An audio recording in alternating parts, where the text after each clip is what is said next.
Welcome जी। मैं हूं मोहम्मद जाहिद और आप देख रहे हैं YouTube channel travel and tale. Travel and tale एक ऐसा यूट्यूब चैनल है जिसमें मैं मुख्तलिफ़ जगहों का सफ़र करता हूं और उसकी सारी डिटेल आप लोगों के साथ शेयर करता हूं, ताकि मेरे साथ साथ ना सिर्फ आप लोग एंजॉय कर सकें, बल्कि अगर आपको उस जगह का सफ़र करना पड़ता है तो वो मालूमात आपके काम आए। हमारी वादी कागान में सफ़र की सीरीज़ जारी है। हमने अपने सफ़र का आगाज़ एबटाबाद से किया था और मुख्तलिफ़ स्टॉप ओवर्स से होते हुए लास्ट एपिसोड में हम लोग बुढ़ावाई तक पहुंच गए थे। हमारा आज का सफ़र बुढ़ावाई से जो बेसल या बेज़र तक है।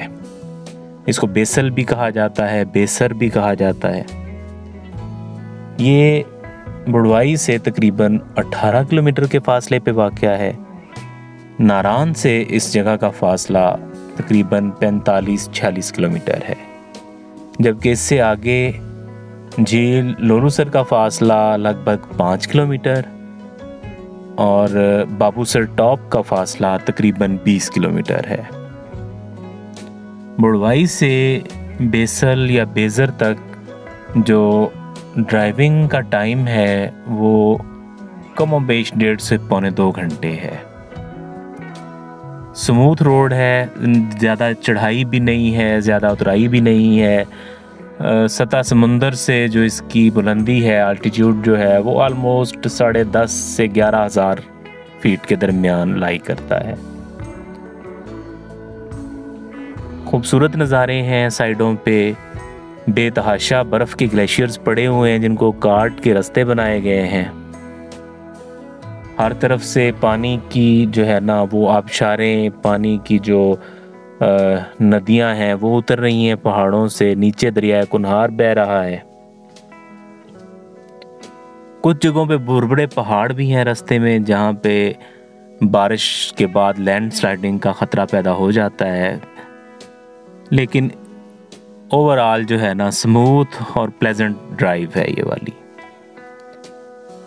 जगह जगह आपको जो है ना वो बकरवाल नज़र आते हैं, चरवाहे नज़र आते हैं और कुछ जो है ना लोग अपना सामान भी शिफ्ट करते आपको नज़र आएंगे यहाँ पे, क्योंकि गर्मियों का अभी सीज़न जो है ना वो फुली स्टार्ट हो गया है। सारे रास्ते खुल गए हैं, तो लोग जो सर्दियों के लिए ज़्यादा ठंड की वजह से निचले इलाकों में यहाँ से नकल मकानी कर गए थे, वो अपने अपने जगहों पे वापस आ रहे हैं अपने अपने जानवरों और सामान के साथ, ताकि गर्मियों के ये 4 महीने तकरीबन यहाँ पे गुजार सकें, ख़ुद भी सुकून में रह सकें और उनके जानवर भी अच्छी तरह पल जाएं यहाँ पे।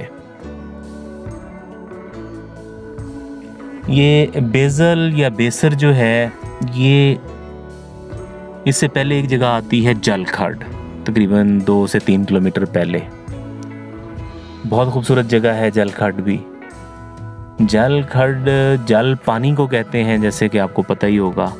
तो यहाँ पे पानी दरियाए कुनहार भी छोटी छोटी नदियों में तकसीम हो जाता है, पत्थरों के इर्द गिर्द बहता है। इसके अलावा काफ़ी सारी नदियाँ साइडों से आके भी पानी में शामिल होती हैं। बेशुमार झरने हैं, छोटी छोटी आबशारें हैं, जिसकी वजह से ये जगह जो है ना बड़ा ही खूबसूरत नज़ारा पेश करती है। यहाँ आप अगर कुछ देर बैठते हैं, ठंडी या हवा है, साइडों पे बर्फ़ पोश चोटियाँ हैं। टाइगर पीक का बड़ा शानदार नज़ारा आपको यहाँ से मिलता है। टाइगर पीक जो है ये K2 जो है उससे मुशाबे एक पीक है। यहाँ पे सारा साल वो बर्फ़ से ढकी रहती है, तो यहाँ जलखड़ से उसका बड़ा बेहतरीन नज़ारा आपको मिलता है। बिल्कुल आपकी आंखों के सामने होती है वो। इसके अलावा बेसल से नूरी नार टॉप और जो रत्ती गली झील और रत्ती गली जो दरा है उसके लिए भी ट्रैक निकलता है। 4x4 का घोड़ों का या पैदल ट्रैक है। दूधी पतसर झील भी यहाँ से जो है ना पैदल ट्रैक पे तकरीबन 1 दिन की मुसाफत पे वाक़या है। दूधी पतसर झील में और आसपास यहाँ पर जो कुदरती ट्राउट मछली है पानियों के अंदर बेतहाशा पाई जाती है। जो कमर्शियल एरिया हैं उनमें तो इतनी ज़्यादा नहीं है, लेकिन जो पैदल ट्रैक करके जहाँ पे जाना पड़ता है, क्योंकि एडवेंचर के शायक लोग कम ही होते हैं। हर साल बमुश्किल उनकी तादाद जो है ना चंद सौ होगी जो इतना मुश्किल सफ़र करके पैदल घोड़ों पे और 4x4 का करके वहाँ तक पहुँचते हैं। तो उन पानियों में आपको वाफर मिकदार में ट्राउट मछली कुदरती अभी मिल सकती है। इस इलाके के आसपास जो है काफ़ी ज़्यादा तादाद में जो झीलें हैं वो पाई जाती हैं। सराल लेक है, उसके अलावा एक जलखड के पास प्याला लेक है। प्याला लेक का रोड से जाते हुए भी आपको शानदार मंजर नज़र आता है, और अगर आप रुक के उसके पास चले जाएं, नीचे उतर जाएं तो भी बड़ा जो है ना वो खूबसूरत जगह है। बहुत आपका अच्छा कुछ देर वहाँ पे टाइम गुजरता है। वो बिल्कुल प्याले की शक्ल में एक गोल और छोटी क्यूट सी झील है। यहाँ तक जो रास्ता है उसमें कई जगह पे वाटर क्रॉसिंग्स हैं जो ज़्यादा ख़तरनाक तो नहीं हैं, लेकिन आपकी गाड़ी उनमें से जब पानी उड़ाती और लहराती हुई गुज़रती है तो कुछ खौफ भी आता है दिल में, और कुछ एडवेंचर का भी एक आपको मज़ा आता है थोड़ा सा।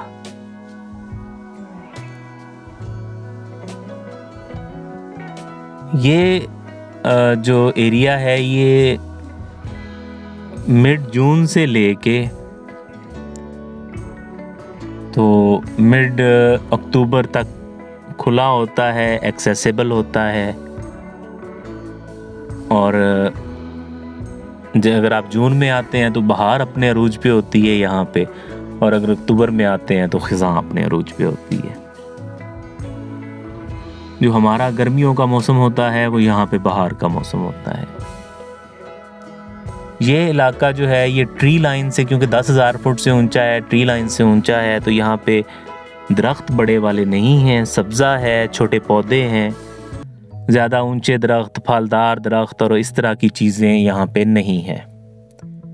आसपास के पहाड़ भी आपको गंजे नज़र आएंगे, सिर्फ घास हल्की फुल्की है वहाँ पे, या छोटे जो पौधे हैं वो हैं, दरख्त नहीं है इन पहाड़ों पे।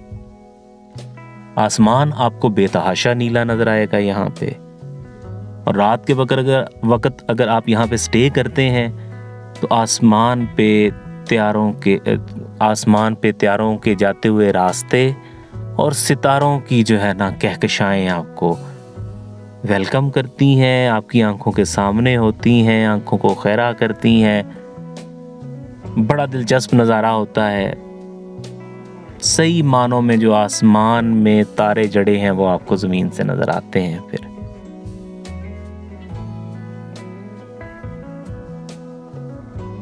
और रात के टाइम अगर चांद रात हो तो फिर यहाँ से टाइगर पीक का नज़ारा बड़ा शानदार होता है।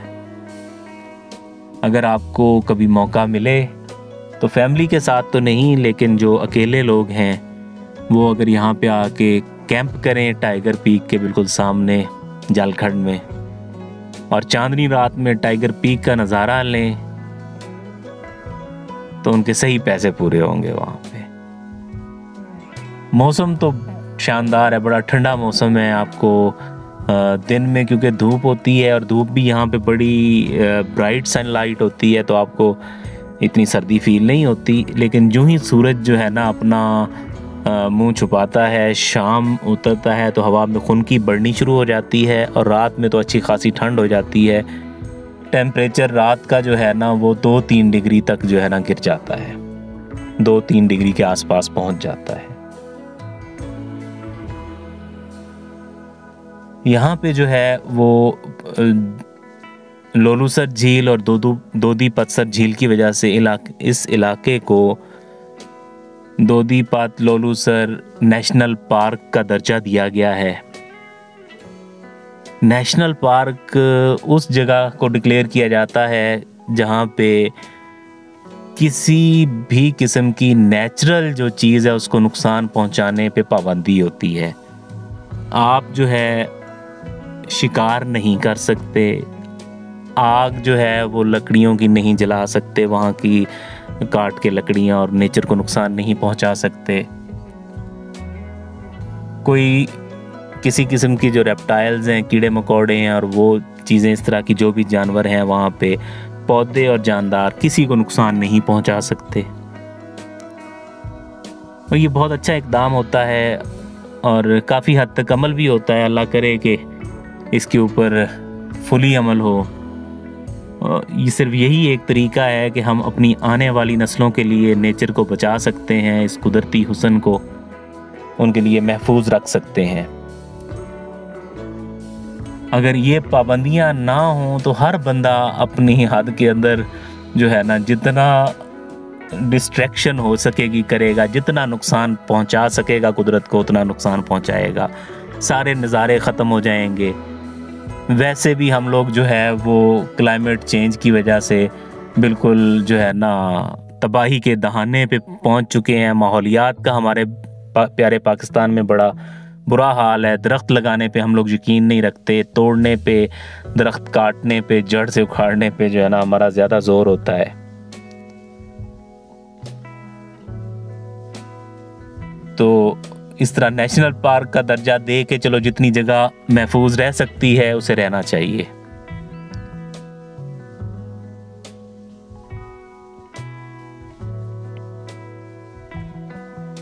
यहाँ पे एक वादी का मंजर वसी है, दरिया भी ज्यादा गहराई में नहीं है और